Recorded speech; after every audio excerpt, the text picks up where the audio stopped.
오늘 우리에게 주신 하나님 말씀 대하겠습니다. 마태복음 16장 13절부터 보겠습니다.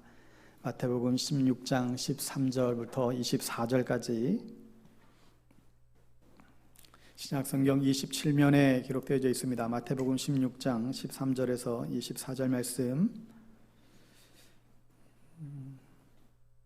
우리 찾으셨으면 우리 자리에서 일어나셔서 하나님 말씀 교독하여 선포하겠습니다. 예수께서 빌립보 가이사랴 지방에 이르러 제자들에게 물어 이르시되 사람들이 인자를 누구라 하느냐? 이르되 더러는 세례 요한, 더러는 엘리야, 어떤 이는 에레미야나 선지자 중에 하나라 하나이다. 이르시되 너희는 나를 누구라 하느냐? 시몬 베드로가 대답하여 이르되 주는 그리스도시요 살아계신 하나님의 아들이시니이다. 예수께서 대답하여 이르시되 바요나 시몬아 내가 복이 있도다. 이를 내게 알게 한 이는 혈육이 아니요 하늘에 계신 내 아버지시니라. 또 내가 내게 이르노니 너는 베드로라. 내가 이 반석 위에 내 교회를 세우리니 음부의 권세가 이기지 못하리라. 내가 천국 열쇠를 내게 주리니 내가 땅에서 무엇이든지 매면 하늘에서도 매일 것이요 내가 땅에서 무엇이든지 풀면 하늘에서도 풀리리라 하시고, 이에 제자들에게 경고하사 자기가 그리스도인 것을 아무에게도 이르지 말라 하시니라. 이때로부터 예수 그리스도께서 자기가 예루살렘에 올라가 장로들과 대제사장들과 서기관들에게 많은 고난을 받고 죽임을 당하고 제3일에 살아나야 할 것을 제자들에게 비로소 나타내시니, 베드로가 예수를 붙들고 항변하여 이르되 주여 그리 마옵소서, 이 일이 결코 주께 미치지 아니하리이다. 예수께서 돌이키시며 베드로에게 이르시되 사탄아 내 뒤로 물러가라. 너는 나를 넘어지게 하는 자로다. 내가 하나님의 일을 생각하지 아니하고 도리어 사람의 일을 생각하는도다 하시고, 이에 예수께서 제자들에게 이르시되 누구든지 나를 따라오려거든 자기를 부인하고 자기 십자가를 지고 나를 따를 것이니라. 아멘.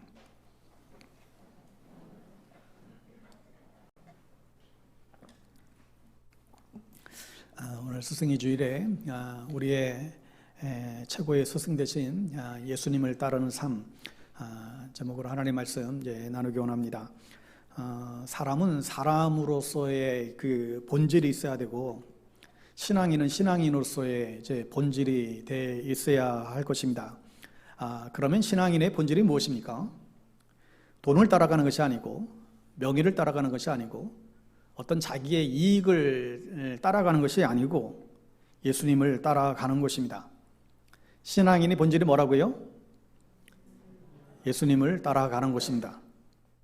신앙생활이 사실 복잡한 게 아닙니다. 어떻게 보면 굉장히 이제 심플한 그런 삶입니다. 아주 단순한 삶이에요.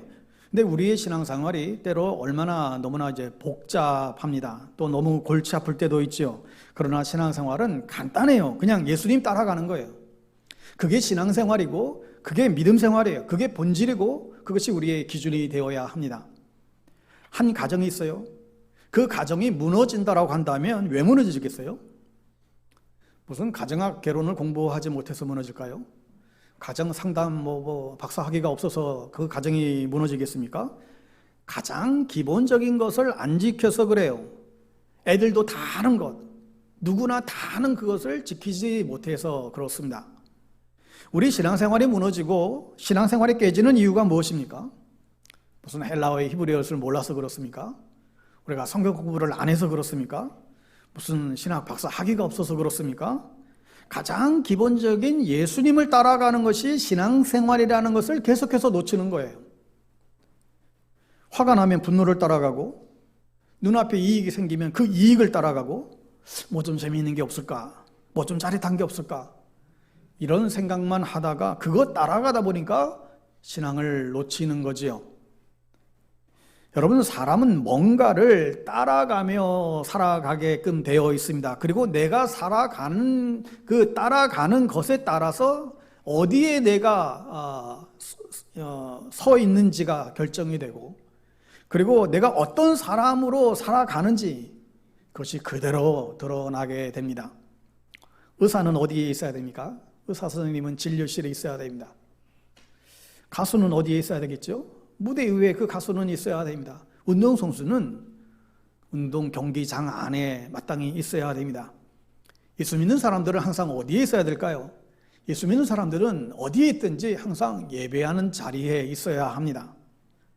물론 이 공간의 예배당만을 이제 의미하지 않습니다. 그리스도를 따르는 사람들은 가정이든 일터이든 경기장이든 우리가 머무는 곳곳마다 그곳에서 하나님의 살아계심을 증거하는 예배자의 삶을 살아야 됩니다. 예수 믿는 사람들은 가정이든 직장이든 어느 곳이든 항상 그곳이 어떤 곳이 되어야 되는가? 항상 예배하는 자리가 되어야 한다는 거예요. 내가 밥을 먹든 내가 일을 하든 내가 무슨 생각을 하든 뭐를 하든지 내가 살아가는 모습이 예수님을 따라가는 것이고 예수님을 닮아가는 것이고 또 나를 통하여 예수님처럼 되어져 가는 것, 그것이 바로 신앙생활의 본질이라는 것을 우리는 늘 놓치지 말아야 합니다. 그런데 우리는 자꾸 착각을 할 때가 있습니다. 세상으로부터 나를 자꾸 격리시키려고 해요. 고난으로부터 자꾸 우리를 격리시키려고 합니다. 예수님을 따라가는 데에 여러분 고난이 없을까요? 천만의 말씀요. 여러분 예수님을 따라가는 삶에는 반드시 고난의 길을 가게 하세요. 예수님을 따라가다 보면 고난이 와요. 어려움이 오게 됩니다. 그런데 중요한 게 뭐예요? 고난이 오지만 그런데 기뻐요. 고난이 임하지만 그런데 거기에 의미가 있어요. 그리고 강해져요. 담대해져요. 사람이 멋있어져요. 왜요? 그 고난을 각오하고 자처하기 때문에, 예수님을 닮아가기 때문에 그렇습니다. 내가 위대한 인생을 살고 멋있는 인생을 살기 위해서 뭐가 있어야 된다고 여러분 생각이 드세요? 정말 내가 멋있는 인생을 살고 싶을 때 나에게 뭐가 있어야 될까? 세상에 어떤 높은 어떤 지위가 있어야 되고, 어떤 정말 멋있는 차를 타야 하고, 어떤 옷을 입어야 하고, 남들이 보기에 그럴듯해야 한다. 그래야 우리도 그럴듯하게 보이는 그런 사람이 되는 것이다. 사람들은 이렇게 쉽게 생각을 합니다. 여러분, 그러나 그럴듯한 사람이 되려고 하지 마시고 예수님을 따라가는 사람이 되시기를 축복합니다. 우리가 잘 아는 소경과 코끼리 이야기가 있어요. 4명이 소경이 코끼리가 어떻게 생기나 궁금해서 코끼리를 만나러 갔대요. 첫 번째 소경이 코끼리의 그 딱딱한 배를 만져봅니다. 그리고 말하죠. 그 코끼리는 벽과 같은 그런 모습이라고. 두 번째 소경이 코끼리의 굵은 다리를 만졌어요. 그래서 말합니다. 아니라고. 코끼리는 큰 기둥과 같은, 큰 나무와 같은 그런 모습이라고. 세 번째 코끼리는 상아, 그 코끼리의 그 상아의 뿔을 그렇게 만지고서는 이렇게 얘기합니다. 너희들 다 틀렸다고. 코끼리는 벽도 아니고 나무도 아니고 코끼리는 마치 창과 같다고. 네 번째 코끼리가 이번에는 그 물컹한 그 힘있고 꿈틀거리는 코를 만졌어요. 그리고 나서 또 한마디 합니다. 니들 다 틀렸다고. 코끼리는 벽도 아니고 나무도 아니고 창도 아니고 코끼리는 마치 뱀과 같다고. 여러분, 이 4명의 사람의 소경의 대답이 누구의 대답이 맞는 것입니까? 다 나름대로 다 맞는 답이지요. 그런데 하나만을 정답이라고 결코 이야기할 수가 없는 것이죠.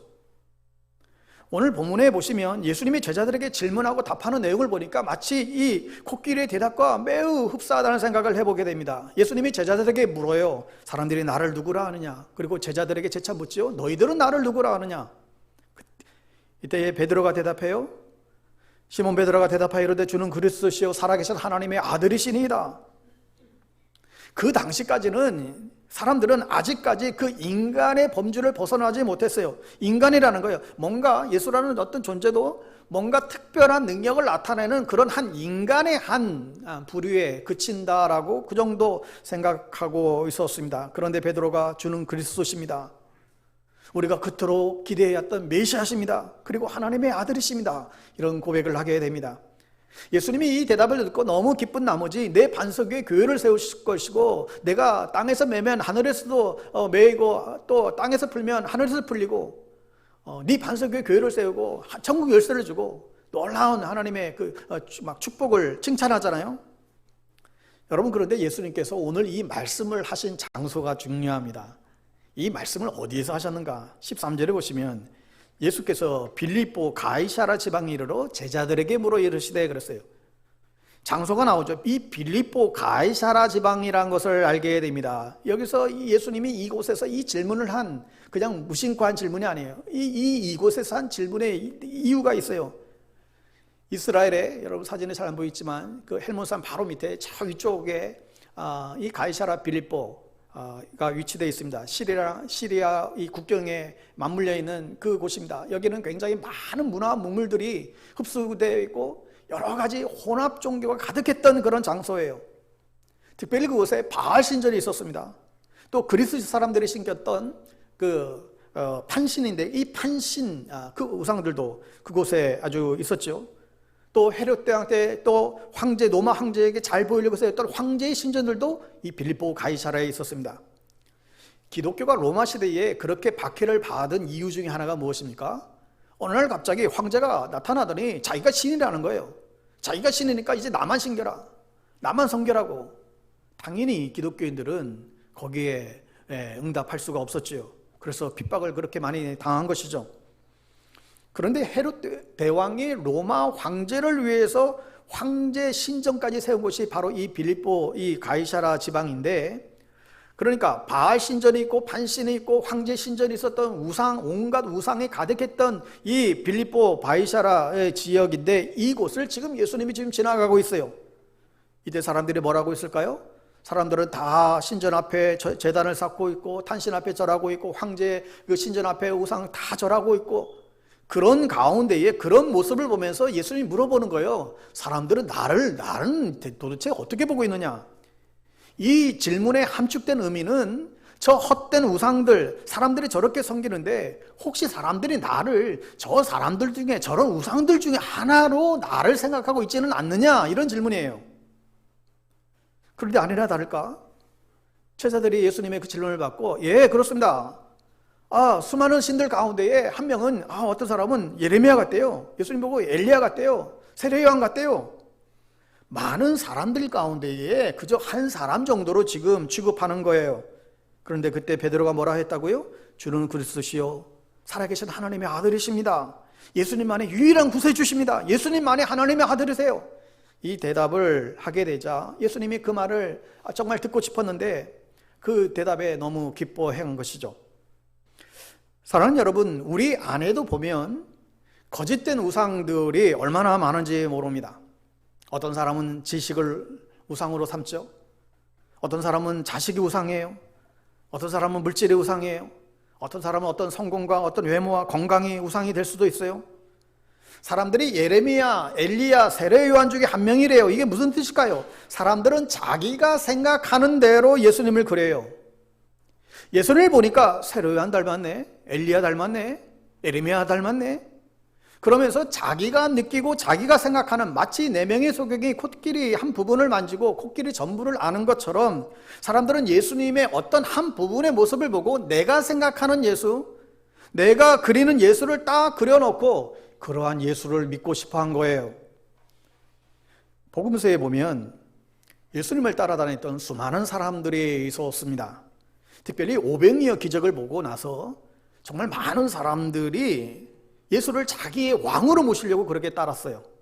그런데 예수님은 이 땅에 왕으로 오신 것이 아니기 때문에 예수님은 그 무리들을 피해 가셨다 성경은 기록합니다. 요한복음 6장 15절에 보면 그러므로 예수께서 그들이 와서 자기를 억지로 붙들어 임금으로 삼으려는 줄 아시고 다시 혼자 산으로 떠나가시니라. 왜 그랬을까요? 예수님이 왜 그들을 피하신 이유가 뭐예요? 그들이 예수를 따르는 그 세속적인 목적과 그 동기를 알았기 때문에 이것을 허용할 수 없으니까 아예 피해버리셨다는 것이죠. 여러분들은 무엇 때문에 주님을 따르고 계십니까? 여러분은 무엇 때문에 예수를 믿고 계신가요? 정말 많은 사람들이 진리가 아닌 다른 목적 때문에 잘못된 목적과 잘못된 동기를 가지고 예수를 따르는 사람들이 있습니다. 또 그것을 추구하며 교회에 나오는 분들이 계세요. 정치인들은 표 한 표라도 얻기 위하여 선거철만 되면 교회를 기웃거리죠. 장사하는 사람들은 손님을 어떻게든 조금 끌려고 가까운 교회 또 주변 교회를 찾기도 하죠. 어떤 분들은 복을 받기 위하여 교회에 오기도 합니다. 어떤 분들은 교회 안에 어떤 명예를 얻기 위하여 어떤 장로나 권사가 되기 위하여 교회에 나오기도 합니다. 그러다 보니까 선거에 떨어지면 교회를 옮기곤 하는 거죠.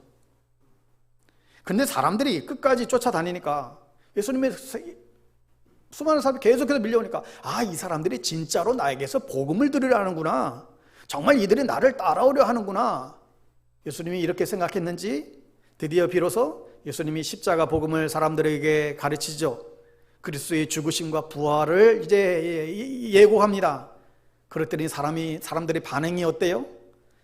요한복음 6장 60절에 보면 제자 중 여럿이 듣고 말하되 이 말씀은 어렵도다. 누가 들을 수 있느냐 안돼. 그랬어요. 여러분, 그런데 지금 듣는 게 어렵습니까? 지금 예수님이 무슨 방언을 냈습니까? 예수님이 외국어를 썼어요? 그렇지 않아요. 다 알아들었어요. 그런데 뭐가 어렵다라는 거예요? 그렇게 따라가기 어렵다는 거예요. 그렇게 사는 게 어렵다는 것이죠. 지금 예수님이 갑자기 고난을 얘기하니까, 십자가를 얘기하니까 사람들의 그 마음이 어떤 마음이 드냐면, 내가 예수님을 이러려고 믿은 게 아닌데, 내가 지금 예수님을 따르는 게 지금 내가 고난받고자 지금 따르는 게 아닌데, 이 고난, 십자가 얘기하니까 이거 자체가 싫은 거예요. 예수님께서 이적을 베풀고 막 병자들을 고쳐주고 막 그럴 때는 많은 무리들이 모였고 주님을 환호했지만, 그런데 예수님이 십자가 골고다 언덕을 올라가실 때는 어땠습니까? 수많은 사람들이 다 사라졌어요. 심지어 예수님의 제자들까지도 다 사라졌어요. 어떻게 그럴 수가 있을까? 사람들이 예수를 따른 이유가 뭐예요? 자신의 욕심을 채우기 위해서 따랐어요. 자신들의 배고픔을 해결하기 위해서 따랐어요. 예수님을 믿으면 저렇게 능력 있는 기적을 행하는 저분을 따라가게 되면 적어도 우리가 굶지는 않겠네. 저분이 우리의 왕으로 삼게 되면 우리가 그래도 한 자리 좀 하겠네. 이런 생각이 가득한 것이죠. 그런데 갑자기는 예수가 자기는 그런 예수를 믿고 싶은데 고난을 얘기하고 십자가를 얘기하니까 이게 싫은 거예요. 그래서 사람들은 다 떠나고 맙니다. 그들 나름대로 많은 것을 버리고 예수님을 쫓았던 것 같았지만 여전히 세속적인 제자들이었습니다. 그들이 원했던 것은 생명의 말씀이 아니었어요. 제자들은 하나님의 아들이 이 땅에 오신 분명한 이유와 목적을 전혀 알지를 못했습니다. 여러분, 예수님께서 주시는 생명의 떡에 만족하지 못하면 다른 엉뚱한 것을 찾아가기 마련입니다. 그랬더니 예수님이 제자들에게 다시금 묻는 거예요. 너희도 떠나가려느냐? 그러는 거예요. 너희도 떠나가려느냐? 사람들이 고난과 십자가에 대한 얘기를 듣고 다 떠나나가자 제자들에게 재차 물어요. 너희들도 나를 떠나가려느냐? 이때 베드로가 너무 멋있는 대답을 했죠. 주여, 생명의 말씀이 여기에 있는데 주여, 내가 어디로 가리까? 적어도 베드로는 배부름을 위해서 예수님을 쫓았던 건 아닌 것 같아요. 뭔가 꼭 한 자리 하려고 예수님을 따르기만은 아니었던 것 같아요. 영원한 생명이 예수님에게 있기 때문에 저는 예수님을 따라갑니다. 이 고백을 한 것이죠. 여러분들은 왜 방배동 교회에 다니십니까? 왜 이 교회에 여러분 다니시나요? 생명의 떡을 먹고 다른 사람들에게 그 생명의 떡을 나누고 전파하기 위하여 이 자리에 모인 줄 믿습니다. 그리스도의 복음을 세상 가운데 전하기 위해 이곳에 우리가 모인 줄 믿습니다. 여러분, 우리가 이 복음에 대한 목적이 아니라 다른 목적을 가지고 이곳에 모였다라고 한다면 얼마 못 가서 금방 실망하고 떠나갈 것입니다. 매 시대마다 주님을 따르는 사람들이 많이 있었습니다. 그러나 대부분의 사람들은 나중에 가보면 주님을 떠나고 맙니다. 그것이 역사이고 그것이 현실이에요. 왜 그럴까요? 지금도 수용명의 사람들이 예수를 따르는 사람들 많이 있습니다. 근데 수많은 사람들이 주님을 열광하면서 그렇게 막 따라요. 그런데 나중에 보니까 점차 다 사라져 버리네요. 왜 그럴까요? 생명의 떡 외에 다른 것에 관심을 갖는 사람들은 결국 주님을 떠나고 말아요. 예수님은 이적을 통해서 병고침과 기적을 추구했던 사람들의 인기와 권세를 그렇게 추구했던 사람들은 한결같이 결국 다 주님을 떠나고 말았어요. 왜요?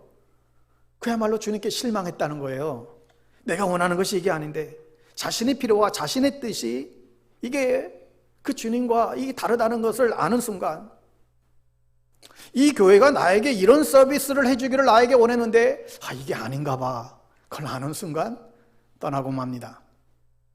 내가 이 교회에 와서 내가 이런 대우를 받고 내가 이거 좀 해야 되는데 이게 안 되는 순간 교회를 떠나는 것이죠. 다시 말해서 내가 주님께 기대한 것과 주님이 내게 기대하는 것이 전혀 다른 것을 알게 될 때에 그 순간 사람들은 떠나고 말아요.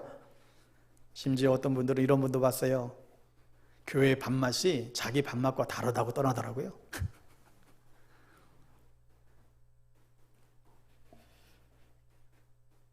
반면에 생명의 떡을 맛보고 그 가치를 알게 되면 세상에 대한 욕망이 점차 사라지게 됩니다. 한 농부가 땅속에 있는 보화를 발견하고 자신의 소유를 다 팔아서 그 땅을 사지요. 그 사람에게는 무슨 재물이, 무슨 소용이 있겠어요? 진짜 보화를 발견했는데. 하여 예수님을 따라가는 사람은 결코 나약하지 않아요. 유혹에 넘어지지 않습니다. 시련에 넘어가지 않아요. 낙심하지 않아요. 절망하지 않아요. 혹여라도 넘어져서 다시금 일어나요. 왜요? 주님을 따라가게 되니까. 여러분, 주님과 동행하는 사람이 가장 강자임을 믿으시기 바랍니다. 우리는 돈과 동행하려고 그래요. 우리는 명예와 동행하려고 그래요. 자존심과 동행하려고 그래요. 재미와 쾌락과 동행하려고 그래요. 여러분, 그래서 한동안에 회자됐던 얘기 중에 조물주 위에 무슨 주가 있다고요? 조물주 위에 건물주가 있다.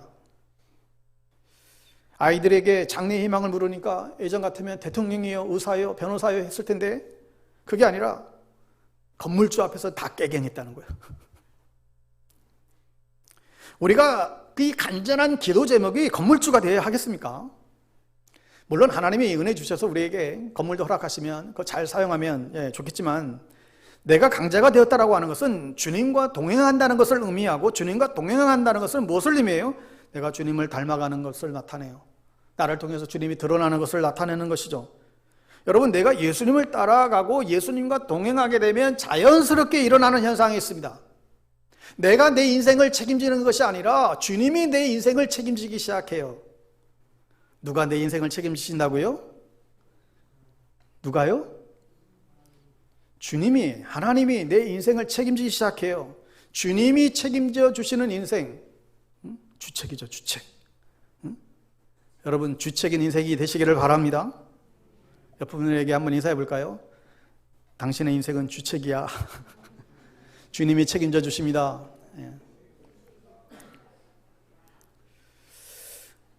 오늘 이 본문에 보면 주님을 따르는 삶이 우리에게 무엇인지 가르쳐 주고 있습니다. 우리가 예수님을 따라가기 위해서 잊어버리지 말아야 될 반드시 두 가지의 원리를 소개해요. 하나는 자기를 부인하는 것이고, 또 하나는 십자가를 지는 삶입니다. 오늘 24절을 한 번 더 같이 한번 읽기 원합니다. 24절 같이 읽을게요. 이에 예수께서 제자들에게 이르시되 누구든지 나를 따라오려거든 자기를 부인하고 자기 십자가를 지고 나를 따를 것이니라.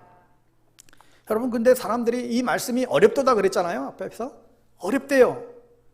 왜 그런 거예요? 자기 부인이 싫은 거예요. 자기가 십자가 지기 싫은 거예요. 그냥 예수님 따라다니면서 그냥 콩고물 하나 얻어먹으면서 지내고 싶은데, 그건 얘기하지 않고 자기 십자가를 지라고 하니까, 지금까지 자기가 인생의 주인이 되어서 내 멋대로 살아왔는데 예수님이 우리의 주인이고 그 예수님의 말씀대로 따르라고 하니까 이게 싫은 거예요. 여러분, 그런데 자기를 부인한다, 자기를 부인하는 삶, 여러분, 이게 안 되면 어떻게 됩니까? 신앙인들이 자기를 부인하는 삶을 살지 못하면 사실 우리는 하나님의 말씀을 살아내지 못합니다. 자기를 부인하지 못하면 사실 기도도 안 돼요. 기도를 하더라도 늘 하나님, 예수님이 아닌 자기로 가득해요. 하나님, 나 이거 원해요. 하나님, 나 저거 원해요. 하나님, 이거 해주세요. 하나님, 저거 이거 해주세요. 하나님, 저 인간 꼴 보기 싫어요. 하나님, 저 인간 어떻게 좀 상종 안 하게 좀 해주세요. 하나님, 나 이런 직장 원해요. 다 자기로 가득 차요. 여러분, 우리의 기도가 어떻게 바뀌어야 될까요? 주님, 어떤 상황 가운데서도 나는 뒤로 가고 하나님, 주님만 드러나게 해주세요. 나는 주님의 신발끈도 감히 풀 자격도 없는 그런 존재입니다. 항상 이런 자기를 부인하는 겸손함이 있어야 됩니다. 예수님이 이 땅에 오신 것은 섬김을 받으려 함이 아니요 도리어 섬기려 하고 자기 목숨을 많은 사람의 대속물로 주려 합니다 말씀했죠. 예수님이 이 땅에 오신 목적이 영광과 이익을 취하기 위해서 오신 것이 아니라 섬기러 오셨다는 거예요. 우리도 마찬가지고 여러분, 교회도 마찬가지입니다. 우리들이 왜 존재해요? 섬기기 위해서 존재한다는 거예요. 여러분, 교회는 섬기는 사람과 섬김을 받는 사람 다 두 종류로 나눕니다. 섬기는 사람, 섬김을 받는 사람. 여러분, 처음 신앙생활 할 때 그때는 무조건 그를 잘 섬겨야 돼요. 그러다가 신앙생활이 1년, 2년 횟수가 지나면서 이제 섬김을 받다가 섬기는 사람으로 바뀌어져야 되는 것이죠. 내가 섬기는 사람인가? 여러분, 내가 섬기는 사람이 되면 뭐가 편한지 아세요? 내가 섬기는 자가 되면 뭐가 편할까요? 섬기는 사람으로 이렇게 바뀌는 순간 우리는 상처를 안 받아요. 섬기는 자가 되면 상처를 받지 않습니다. 왜? 섬기는 게 목적이니까. 내가 그 사람을 섬기는 게 목적인데 왜 그로부터 상처를 받아요? 여러분, 병원 같으면 중환자일수록 더 많은 케어와 그런 돌봄과 그 섬김을 받듯이 교회는 아무리 이상한 사람이 와도 사실 더 섬기려고 드는 것이죠. 그런데 섬김을 받으려고 하잖아요. 그때부터 노다지 상처받아요. 섬김을 받으려고 하게 되면 사람 말 때문에 상처받고 사람 태도 때문에 상처받고 저 사람 왜 나한테 인상 쓰고 가는 거야? 왜 저 사람 나한테 먼저 인사 안 하는 거야?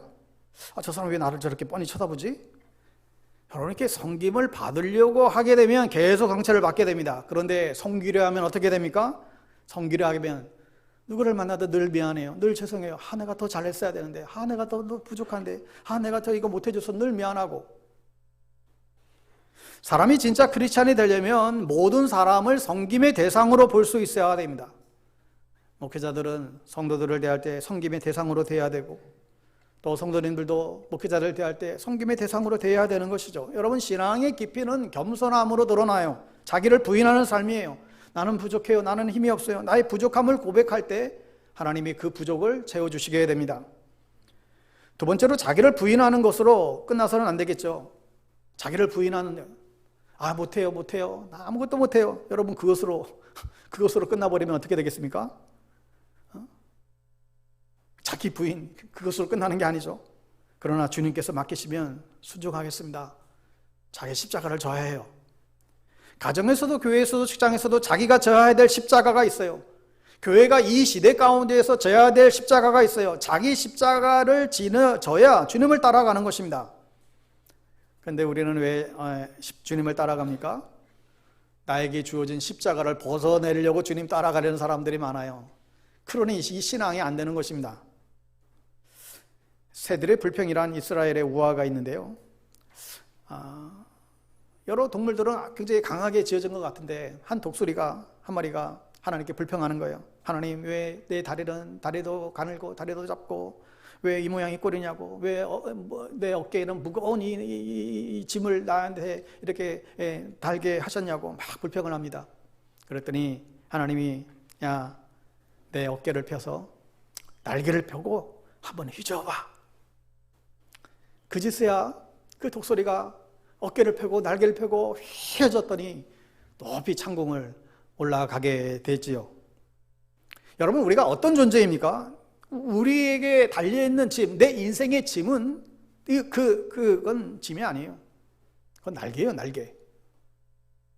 내가 가정에서 맡은 짐, 그 십자가, 교회에서 나에게 맡겨준 그 짐, 그 십자가, 그것으로 인해서 내가 버텨낼 수 있고 살아갈 의미를 찾고 그것으로 힘이 생기고 그것 때문에 용기가 생기고 담대함이 생긴다는 거예요. 그것 때문에 내가 사실 강해지는 거예요. 우리는 자꾸 없는 것을 봐요. 나에게 없는 거. 나는 다리도 짧고 다리도 가늘고 나는 왜 이 모양이 꼴일까? 나는 왜 이렇게 왜소하고 나는 머리도 나쁘고 나는 왜 백도 없고. 이럴 때 하나님이 뭐라고 하신다고요? 너에게 사명이 있잖아. 너가 정말 목숨 걸고 지켜야 될 너에게만 주신 나의 사명이 있잖아. 그것이 네 날개이고 그것이 내 능력이고 그것이 내 은혜가 될 거야. 그리고 뭐라 그래요? 하나님을 배경 삼으라고, 하나님을 백 삼으라고, 내가 너의 힘이 되어줄 거라고 주님이 말씀하시죠. 자전거를 못하는 사람은 자전거가 짐이 됩니다.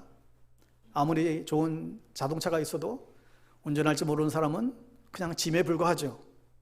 그러나 우리가 반드시 기억할 것은 새에게는 날개가 무겁지만 그 무거운 날개 때문에 날아갈 수 있고, 배에는 그 무거운 돛이 있지만 그 돛 때문에 항해가 가능한 것이죠. 우리 그리스도인들은 십자가가 무겁지만 그 십자가 때문에 내가 천국을 이루어가는 것입니다. 내 삶을, 내 가정을 천국으로 만드는 비결이 어디 있을까요?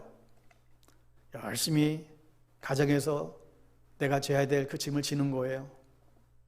열심히 청소하고 열심히 밥 짓고 교회에서도 마찬가지죠. 대단한 일이 아니에요. 내가 맡은 그 작은 일을 내가 말없이 감당하다 보면, 그 십자가를 지다 보면 거기가 어떤 곳이 된다고요? 그곳이 천국이 되는 거예요. 내가 가는 곳곳마다 하나님의 나라가 이루어져요. 그런데 내가 지고 있는 이 십자가가 얼마나 중요한 것인지, 그것으로 인해서 내가 하나님 나라의 구원의 주인공으로 살아간다는 이야기를 우리는 너무나 잊어버리고 살아요. 사랑하는 성도 여러분, 우리가 십자가를 지고 자기를 부인하는 이 삶이 우리가 정말로 부여잡아야 될 신앙의 핵심인 줄 믿습니다. 예수 그리스도가 온 인류를 구원하는 그 능력이 되었듯이 성도들에게 있어서, 우리 그리스도인들에게 있어서 능력이 바로 이 십자가에 있습니다. 저와 여러분들이 이 십자가를 붙잡게 되면 세속의 물결에 떠나지 않게 됩니다. 마귀가 주는 그 눈앞의 이익에 우리는 유혹당하지 않을 수 있습니다. 예전에 중국교회, 지하교회 지도자들과 한국교회 지도자들이 대담한 이야기들이 소개된 바가 있습니다. 중국에서는 뭐 함부로 예배 못 드리고 늘 공안의 감시 속에서 참 자유롭지 못한데, 한국교회 지도자들이 중국 그 지하교회 지도자들과 미팅을 하면서 저렇게 숨죽이고 예배드리고 정말 그런 모습을 보면서 너무 짠한 거예요. 또 때로는 너무 좀 안쓰럽게 보이고, 그래서 그들에게 제안을 합니다. 당신들 이런 어려운 가운데서 신앙생활을 하는데 우리 한국교회가 좀 도와주겠노라고, 한국교회가 좀 이제 더 헌금을 하고 지원을 좀 하겠노라고. 그랬더니 그들이 감사하다고 그럴 줄 알았는데, 그 중국교회 지도자들이 단칼에 안 받는다는 거예요. 그러면서 하는 말이, 그거 받으면 우리 중국교회도 한국교회처럼 됩니다, 그러는 거예요. 여러분, 이거 굉장히 사실 쪽팔리는 일 아니에요? 도와주러 갔는데 얼싸 우리 한국교회 이만큼 성장했고, 한국교회 이렇게 대형교회들이 이렇게 많고, 폼잡으러 갔는데 우리가 한국교회처럼 될까봐 두렵다고. 이게 중국교회 지도자들의 이야기입니다. 그러면서 이 중국교회 지도자들이 되려면 몇 가지 조건들이 있는데, 그 중에 한 가지가 이거예요. 목회자를 말하는 게 다 병신도 셀 리더들이에요. 우리 리더가 되려면 적어도 첫 번째는 예수님 때문에, 복음 때문에 감옥에 갔다 와야 된다는 거예요. 예수님 때문에 감옥에 간 경험이 한 번이라도 있어야 자기네 안에서는 이 리더로 세워진다는 것이죠. 여러분, 그런 교회, 그런 신앙을 가진 사람들에게 한국교회가 가서 뭘 도와줄 수 있겠어요? 우리가 도움받아야 돼요. 그 지하교회 성도들의 그 신앙의 야성, 우리는 지금 생명을 다 잃어가고 있는데 그 야성을 우리가 다시금 본받아야 돼요. 정말 내 삶 가운데 어떤 상황이 있다 할지라도, 내 인생에 어떤 폭풍우가 불어닥친다 할지라도 절대 믿음만은 변하지 않겠습니다. 이걸 우리가 배워야 하는 것입니다.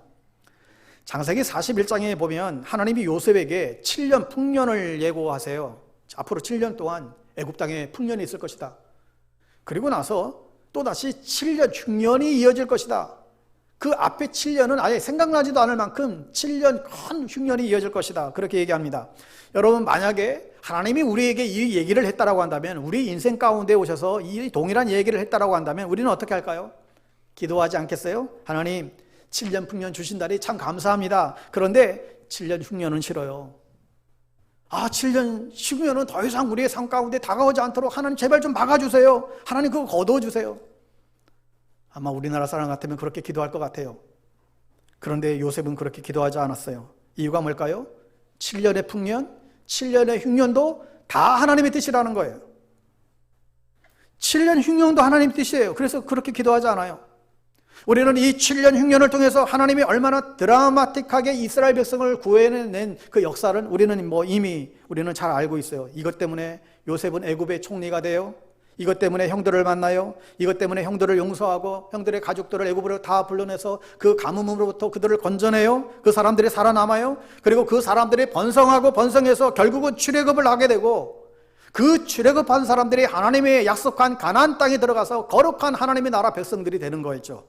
그러니까 이 7년의 흉년이 결국은 뭐예요? 이스라엘 백성을 구원하기 위한 하나님의 어떤 시나리오의 한 부분이었다는 것입니다. 하나님의 계획이었다는 거예요. 이게 필요했다는 거예요. 그 흉년이 필요한 거예요. 그런데 우리는 7년 흉년이냐 7년 풍년이냐 여기에만 관심이 많아요. 여러분, 그리고 7년 흉년을 우리는 다 피하기를 원해요. 그래서 오늘도 우리는 또 기도하죠. 하나님, 내 삶에 흉년이 오지 않게 해주세요. 예수 믿고 잘 되게 해주세요. 예수 믿고 좀 성공하게 해주세요. 시온에 들어오면 확 잘 되게 해주세요. 이게 사실 우리의 기도라는 것입니다. 여러분, 예수를 따르는 삶은 결코 넓은 길이 아니고 좁은 길입니다. 사실 하나님은 우리의 인생 가운데에 7년 풍년이냐 7년 흉년이냐 여기엔 별로 관심이 없어요. 이유가 뭐예요? 하나님은 우리의 삶이 풍년인지 흉년인지 여기에는 사실 아무런 관심이 없는 것 같아요. 이유가 뭘까요? 7년 풍년도 하나님의 뜻이지만 7년 흉년도 하나님의 뜻이라는 거예요. 그러면 하나님의 관심이 뭐예요? 7년 풍년 때만이 아니라 7년의 흉년의 기간 때도 너 나 믿을 수 있느냐는 거예요. 7년의 흉년의 기간, 너 정말 나 믿을 수 있니? 나 신뢰할 수 있니? 그 어려운 가운데서 나 버리지 않을 수 있니? 나 배신하지 않을 수 있니? 끝까지 나를 신뢰하고 나를 따를 수 있니? 이것을 우리에게 묻고 있는 거죠. 그러니까 여러분, 우리 인생 가운데에 7년 풍년이 오든 7년의 흉년이 오든 정말 속된 말로 하나님이 내 인생을 정말 장난질하는 것처럼 느껴질 때 하나님 이게 뭡니까? 내 인생 이렇게 오기까지 정말 오지게 고생했는데 이게 뭐예요? 그런 생각이 들 때에도 하나님의 선하심을 확신하고 여전히 믿음의 길, 십자가의 길 묵묵히 걸어갈 수 있는가? 오늘 하나님은 저와 여러분에게 이것을 물으시고 있습니다. 너는 나를 누구라 하느냐? 이 질문의 답이 여기에 있습니다. 사랑하는 여러분, 예수님을 따르는 길, 십자가의 길, 고난의 길이지만 그 길이 생명의 길이고 영광의 길인 줄 믿습니다. 반드시 그 길을 가야만 해요. 이건 포기할 수 없는 길이에요. 그래서 오늘도 주님께서 우리에게 곁에서 응원하시면서 기도하는 제목은 한 가지예요. 이 사랑하는 딸들이, 이 사랑하는 아들이 끝까지 믿음의 길, 승리의 길 가게 해주십시오. 성령이 말할 수 없는 탄식으로 우리를 위해서 기도한다고 하는데 우리의 성공을 위해서, 우리의 무슨 좋은 직장 취업을 위해서 그게 아닐 거예요. 우리 하나님의 자녀들이 믿음의 길 끝까지 가게 해주십시오. 십자가의 길 승리하게 해주십시오. 그걸 위해 성령님도 기도하실 것입니다. 저와 여러분이 모두 그 길 가운데 승리할 수 있기를 축복합니다. 그러면 누가 이 십자가를 지고 누가 예수님을 따라갈 수 있는가? 짧게 두 가지를 더 설명을 드립니다. 첫 번째는 하나님 나라 소망이 있는 사람들이에요. 하나님 나라 소망이 있는 사람들. 여러분, 소망이 주는 힘이 있어요. 소망이 주는 힘. 뭘까요? 여러분, 소망이 있으면 견딜 수 있는 힘이 생겨요. 이겨낼 수 있는 힘이 생겨요. 지금 앞에 끔찍한 고난이 있어요. 끔찍한 아픔이 있어요. 그런데 그 아픔, 내일이면 끝나. 내일이면 이거 다 끝나. 여러분, 그 소망이 있을 때 오늘의 아픔 참을 수 있죠. 마찬가지로 예수님이 우리에게 묻고 싶은 게 있는 거예요. 십자가의 길, 고난의 길, 눈물 나는 길이지만 소망이 있으면 이겨낼 수 있는 거예요. 남자들, 청년들 군 생활이 힘들지만 그 힘든 생활 어떻게 이겨냈어요? 지금도 국방부 시기는 돌아간다. 그거 붙잡고 이겨내잖아요. 농부가 봄에 씨를 뿌려요. 그런데 바로 열매가 나요? 아니에요. 무더운 여름 내내 견뎌야 되고 벌레도 잡아야 되고 여러 가지 수고를 감당해야 되죠. 이유가 뭐예요? 가을에 추수할 것인가. 그 추수의 기쁨을 아는 사람은 그 수고의 인내를 감당하더라는 거예요. 야고보서 5장 7절 8절에 보면 그러므로 형제들아 주께서 강림하시기까지 길이 참으라. 보라, 농부가 땅에서 나는 귀한 열매를 바라고 길이 참아 이른 비와 늦은 비를 기다리나니 너희도 길이 참고 마음을 굳게 하라. 길이 참아라. 길이 참고 마음을 굳게 하라. 농부가 무슨 힘으로 버티겠어요? 소망의 힘이에요. 땅에서 나는 귀한 열매를 바라보면서 이 바라는 마음이 있으니까 버텨지더라는 것이죠. 사랑하는 여러분, 우리 안에도 이 소망이 있게 되기를 축복합니다. 예수님이 이것을 우리에게 묻고 있습니다.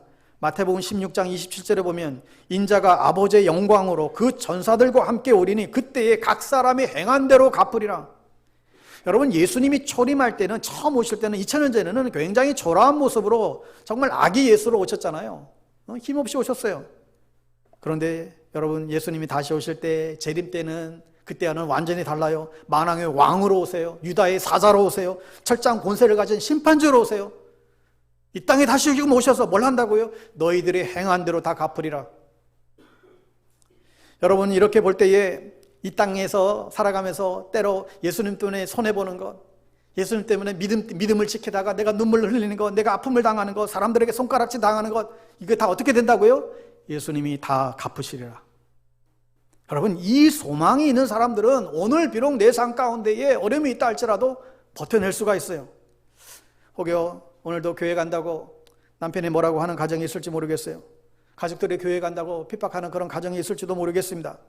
그럼에도 불구하고 오는 이유가 뭐예요? 우리 안에 이 소망이 있기 때문에, 우리가 이 믿음의 길 가운데에 주님을 우리가 만나고자 하는 이 소망, 주님이 여러분을 꼭 안아줄 것이라고 하는 소망, 우리가 주님 앞에 갔을 때 정말 이 땅 가운데서 주님을 따라가는 삶을 살다가 주님 앞에 섰을 때 주님의 수고했다고 애썼노라고 주님이 우리를 꼭 껴안아 주실 그 소망을 가질 때, 두 번째로 누가 십자가를 지고 주를 따를 수 있을까? 십자가의 사랑을 깨달은 사람입니다. 예수님이 제일 사랑하는 사람이 누구일까요? 우리 교회에서 가장 예수님이 사랑하는 사람이 누구일 것 같으세요? 하나님이 이 세상에 나 혼자뿐인 것처럼 나를 사랑한다, 이 사실을 아는 사람이 바로 십자가를 사랑을 아는 분이죠. 아니, 예수님의 세상에서 나를 제일 사랑하신다, 이건 너무 교만된 거 아닌가? 그렇지 않아요. 이 십자가의 이중성입니다. 여러분, 십자가에서는 자신의 죄를 보여주죠. 십자가 앞에서는 우리가 자랑할 게 하나도 없어요. 죄밖에 보이지 않아요. 그런데 그 죄를 보다가 그 죄의 십자가의 그 뒷면에 우리를 끔찍히도 사랑하시는 예수님의 그 사랑이 보이죠. 그 죄 때문에 죽으신 예수 그리스도의 사랑이 보이기 시작합니다. 그리고 내가 얼마나 소중한 존재인지, 내가 주님 앞에서 얼마나 귀한 존재인지 그걸 깨닫게 하세요. 그러니까 여러분, 십자가는 우리의 죄와 허물을 보여주는 것과 동시에 우리가 얼마나 소중한 존재인가를 깨닫게 해주는 십자가의 이중성의 모습이 있습니다. 그래서 이 십자가의 사랑을 깨달은 사람들은 하나님이 지라고 하신 그 십자가를 기쁨으로 지기 시작합니다. 넉넉히 감당합니다. 그러면 내가 져야 하는 십자가는 예수님의 그 사랑에 비하면 1도 아니에요. 2도 안 돼요. 여러분 생각해 보세요. 지난 주간 내가 예수 믿는 것 때문에 내가 정말 십자가를 졌다고, 내가 정말 힘들었다고 여러분 여겨지는 분 계신가요? 내 믿음 때문에 여러분 지난 한 주간 동안 내가 정말 핍박받은 분 혹시라도 계세요? 사실 거의 없어요. 어느 교회 안수 집사님이 계셨는데 평소 아주 신실했던 분이셨던 것 같은데 한 번은 직장에서 회식을 하게 됐는데 그날따라 상무님도 참석하시고 다 술잔들을 다 돌리게 됐대요. 근데 이분이 뭐 늘 평소에도 늘 그랬지만 상무님이 계신 자리도 죄송하지만 저는 크리스찬이라 술을 마시지 않습니다. 그랬더니 상무님은 가만히 계셨는데, 상무님은 크리스찬 같아요. 근데 상무님은 가만히 계셨는데 옆에 있는 부장이 그냥 자기 따귀를 때리더라는 거예요. 아마 이분은 뭐 과장쯤 되든지, 근데 다른 직원들 다 있는 자리고 그래도 뭐 이제 신입사원들 있고 다 그런데 막 얼마나 좀 창피하고 또 모욕적이고, 근데 그 순간을 꼭 참고 이렇게 회식을 마쳤어요. 그리고 집에 와서 사직서를 쓰고는 더 이상 여기서 일 못할 것 같다고, 그래도 마지막에 하나님께 기도하고 사직서를 제출하려고 그 다음날 회사에 연차를 내고 기도원에 올라갔대요. 기도원에 가서 기도하는데 뭐 기도가 되겠습니까? 너무나 억울하기도 하고 속상하기도 하고 창피하기도 하고, 그래서 하나님께 울면서 이렇게 기도했대요. 하나님, 이게 뭡니까? 난 나름대로 믿음대로 살아보려고 했는데 이렇게 그냥 괄시당하고 너무너무 속상하다고 이러고 있는데 마음 가운데 성령님의 음성이 들리더라는 거예요. 아들아, 힘드니? 힘들어요. 아프니? 아파요. 그러면서 뭐라고 얘기하는가 하면, 너 부장한테 뺨 한 대 맞았다고 그렇게 아파? 그게 그렇게 수치스러워? 나는 너 때문에 벌겨벗겨져서 십자가 졌다고. 나는 너 때문에 침뱉음도 당하고, 나는 너로 인해서 허리에 이 창이 꽂히고 머리에 가시관을 쓰고 손발에 못이 박히고, 너 때문에 나는 십자가에서 죽었는데 너는 그 뺨 한 대 맞았다고 그거 못 참니? 이런 마음의 감동이 오더래요. 그래서 이분이 사직서를 다 찢어버리고 이렇게 내려왔어요. 여러분, 우리는 간증을 하도 많이 들어가지고 이렇게 내려갔으면 회사에 와봤더니 날 뺨 때렸던 부장은 잘리고 내가 부장이 되고 이런 드라마틱한 일을 기대하는데, 여러분 그렇게 통쾌하게 되면 예수 믿는 게 얼마나 어떻게 하면 신날 수 있겠어요? 그런데 아무런 일도 사실 일어나지 않아요. 그냥 그렇게 지나간 거예요. 여러분, 우리는 너무 기적을 기대하지 마세요. 하나님은 기적으로 일하지 않습니다. 그냥 우리의 일상으로 일하세요. 7년의 풍년, 7년의 흉년 그냥 다 버텨내라는 거예요. 7년 흉년 속에서도 너희 믿음을 보여주라는 거예요. 그리고 그 믿음의 강건함이 우리를 구원의 길로 인도하실 줄 믿습니다. 그 우리 사직서를 찢으면서 십자가의 사랑을 다시금 깨달은 거예요. 내가 십자가 사랑을 이만큼 받았는데 기껏 이 뺨 한 대 맞았다고 내가 이렇게 또 나약해지나, 이렇게 회개하게 되더래요. 찬송가 304장에 보면 그 크신 하나님의 사랑 3절 가사에 하늘을 두루마리 삼고 바다를 먹물 삼아도 한없는 하나님의 사랑 다 기록할 수 없겠네. 여러분 생각해 보세요. 우리의 첫사랑 시절에는 하늘을 두루마리 삼고 먹물 삼아도 하나님의 사랑을 다 기록할 수 없을 만큼 하나님 사랑만 생각해도 가슴이 먹먹해지고 그랬어요. 눈물이 나오고 그랬어요. 그런데 지금은 십자가 얘기를 해도, 하나님의 사랑을 얘기를 해도 아무런 마음에 감동도 없는 것, 그냥 냉랭해지는 것 여러분 아십니까? 혹시 오늘도 그냥 냉랭해진 마음, 그 가슴을 안고 오늘 예배 자리에 혹시 계신 분들 있지 않으세요? 여러분 만약에 여러분 안에 그런 냉랭한 마음이 있다라고 한다면 오늘 하나님께 기도하며 하나님 내 안에 예수 그리스도의 그 십자가의 사랑과 은혜가 선명하게 기억나게 해주세요. 다시금 회복시켜 주세요. 여러분 기도할 수 있기를 바랍니다. 사랑하는 여러분, 예수를 따르는 길은 고난의 길입니다. 십자가의 길입니다. 휘파람 불면서 폼 잡으면서 사실 갈 수 있는 길이 아니고 눈물의 길이에요. 아무나 못 가요. 하나님 나라에 대한 분명한 소망이 있는 사람, 예수 그리스도의 십자가에 대한 그 사랑을 충만히 가지고 있는 사람, 그 사람들이 비록 고난의 길이지만 이건 억지로 가지 못하기 때문에 그 길을 걸어가지만 그 안에 기쁨이 있는 거예요. 십자가가 주는 기쁨, 그 은혜의 회복, 그게 있어서 빛 가운데 끝까지 갈 수 있는 것입니다. 저는 우리 방배동 교회가 그런 교회가 되기를 바랍니다. 우리 모든 성도님들이 그렇게 예수님을 따라가는 아름다운 성도님들 다 될 수 있기를 주의 이름으로 간절히 축복합니다. 기도하겠습니다.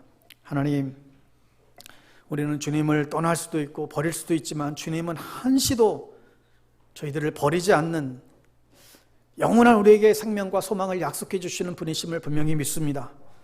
오 아버지 하나님, 우리가 그 사랑을 알고 또 하나님 나라에 대한 그 소망을 품고 주님 걸어가신 그 길대로 우리도 따라가게 되기를 간절히 원합니다. 우리에게 참 생명을 주셨기에 우리가 그 주님의 그 사랑에 반응하며 살아가게 되기를 원합니다.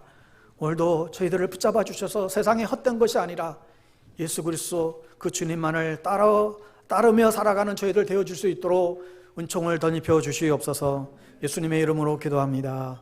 아멘.